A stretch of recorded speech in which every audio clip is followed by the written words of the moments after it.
Hello and welcome to Beatles Month. My name is Christopher Sutton. I'm the founder and director of Musical U, and today we're kicking off a very special series of episodes where we'll be celebrating all things Fab Four and particularly diving into all the musicality questions we're so interested in here at Musical U, like what makes a song tick? How do you understand what you hear in music? And what are the concrete practical skills that underlie apparent musical talent? Now, if you're not already a Beatles fan, I'm confident you're still going to find the upcoming episodes fascinating and useful. And I think we might just be able to convert you into a fan along the way too. Because the Beatles are utterly unique, and their success and their musical output is incomparable. They are the best-selling band of all time, with more than 800 million album sales, and they've had more Billboard #1 hits than any other artist. All four members have been inducted into the Rock and Roll Hall of Fame, and Rolling Stone ranked them as the best band of all time.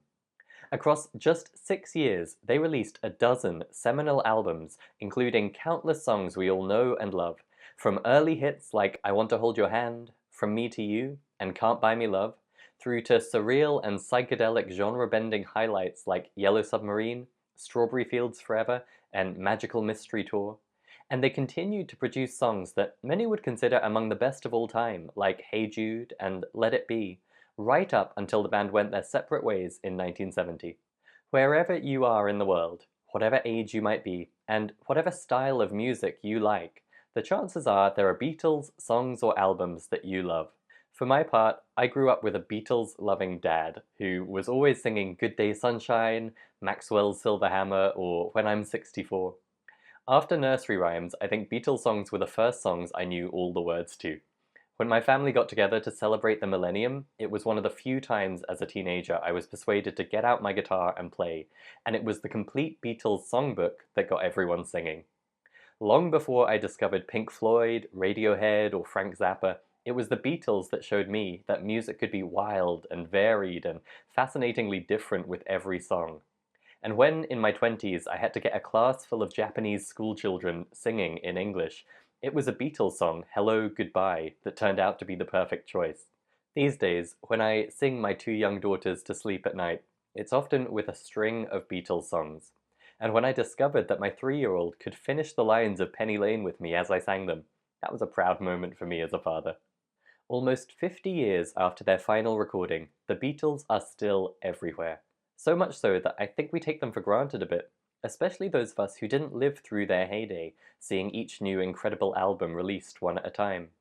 But when you stop and consider, it's hard to think of any other band that truly compares. And with the breadth of amazing music they produced and the interesting stories behind it all, it's actually difficult to say anything about the Beatles without being ultra conscious of everything you're not saying. Even just listing out some of their songs and achievements there, I was immediately thinking, oh, but what about this one? What about that one? So before we go any further with Beatles Month, I'll just give a blanket apology for everything that goes unsaid. And if you feel we don't do justice to particular songs or facts you love, please do share your own Beatles insights in the comments. So, an incredible band. But this band didn't spring out of nowhere with a magical talent. As you'll be discovering in the episodes ahead, there are clear, practical, learned skills and down-to-earth explanations behind all of the remarkable things they were able to do. We'll be talking with Scott Fryman, creator of the uniquely revealing series of multimedia presentations Deconstructing the Beatles, all about the creative process of the Beatles, including one specific technique you can listen for in any music, but which the Beatles utilized in new and unusual ways. We'll talk to Matt Blick of Beatles Songwriting Academy about the many songwriting lessons we can learn from the Beatles and how we can all apply the same principles ourselves, including the particular ways the Beatles modified common chord progressions to be more effective and distinctive in their songs. We'll be talking to Scott Kuhn about the powerful underlying messages in the music of the Beatles and the impact that had, including how they engineered exactly when and how to make all the teenage girls scream during a song. We'll speak to Aaron Kadovich, the world's only full-time professional Beatles scholar and author of multiple books about the music of the Beatles, all about the detail of the music of the songs, meaning the specific words, notes, and chords they used, where and why, including what we can learn from looking at which member of the group wrote each song, and the way the music and the lyrics relate. We'll be talking with Kenneth Womack, author of the 2-volume biography of George Martin, the man often referred to as the fifth Beatle, for the critical role he played in their artistry and commercial success, including the changes George made to their songs after the height of Beatlemania that is perhaps the reason they are still so renowned now, 50 years later. And I sit down with the 4 members of one of America's leading Beatles tribute bands, Hard Day's Night, to talk about what goes into faithfully reproducing the music of the Fab Four in painstaking and loving detail so that the audience feel like they're experiencing the real thing, including what it was like to play Beatles songs at the Beatles' own Cavern Club in Liverpool. Now, normally with this show, we record the interviews within a month or so of when you hear them. But to be able to assemble such an amazing group of Beatles experts, we actually recorded these interviews over the course of 6 months. And I mention that to say a couple of things. First, a heads up. If you've been enjoying the new video format of the podcast, a few of these sessions are, I'm afraid, audio only, because we hadn't yet made the switch to video at the time of recording. We'll still be publishing videos for them, so don't worry if you're tuned in on YouTube, but it will be an audio-only experience. The second thing is that the different timescale to normal meant that I didn't write my intros and outros right after each interview. In fact, I went back through them all in just the last couple of weeks to draw out the summary points, and that was so much fun.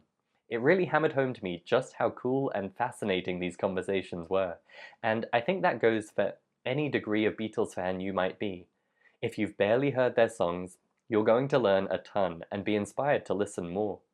If you are a fan, you'll delight in the stories and details of the band and the songs. And I think, even if you consider yourself a Beatles superfan, there are going to be such a variety of perspectives and analysis and discussion in these interviews that even you are sure to learn something new and interesting.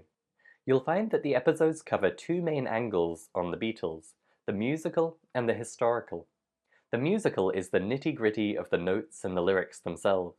And by historical, I mean the stories behind the songs and how they actually came to be. Now, I'm not somebody who's really into facts and trivia just for the sake of it, though I do know that Stuart from the Musical U team is going to be having some fun this month with our members doing Beatles trivia. So when I say historical, I'm talking about the kind of backstory that brings the music to life. I was interested in both the musical and the historical for the sake of music appreciation. How can we become more sophisticated music listeners when it comes to the Beatles? Music appreciation is a somewhat fluffy term, but I like how it encapsulates both the active listening we talk about a lot, where you're tuning in to the pure music in much more rich detail and depth, and it covers the broader knowledge of the context and background of the music, which can give you a deeper understanding of what's going on. During this month, we're going to be using the Beatles as a case study for how you can learn more about any music from both the musical and the historical perspective, and how that can let you hear more, enjoy more, and ultimately do more in your musical life. And before I forget, here's an initial heads up on something exciting. In a couple of weeks, we're going to be releasing something brand new and groundbreaking to help you hear more and understand more in every piece of music you listen to. And we've put together a special Fab Four bonus to go along with it. Stay tuned for full details on that. Now, to prepare for the amazing interviews ahead, I'd like to set you a fun bit of homework. First, listen back to our previous episode on active listening. Then, go pick 2 or 3 of your favorite Beatles songs and note down everything you can notice about the song as you listen. Then, at the end of Beatles Month, I'm going to ask you to go back and listen again and see what new insights and understanding you now have of those same tracks that you thought you knew. This month has been so much fun to put together, and thank you in advance to the 6 Beatles experts who contributed, as well as the Musical U team for helping put it all together. I hope you will enjoy it and that it will increase your love of the Beatles, as well as more broadly empowering you in a new way in music. And stay tuned for details of that special release we have coming up in a couple of weeks that will help you take this all even further. That's it for this short introduction to Beatles Month. Enjoy your homework assignment, and let me know in the comments which songs you picked. and I'll see you on the next episode for our first Beatles expert interview with Scott Fryman of Deconstructing the Beatles. Oh hey, one more thing. If you enjoyed this video, please take a second to like it on YouTube, and if you haven't already, please also subscribe to our channel there. That's going to help make sure you get all our latest videos as soon as they come out, and it also helps us reach more people, which means more episodes, better guests, and everybody wins. So please take a second to like this video and hit subscribe.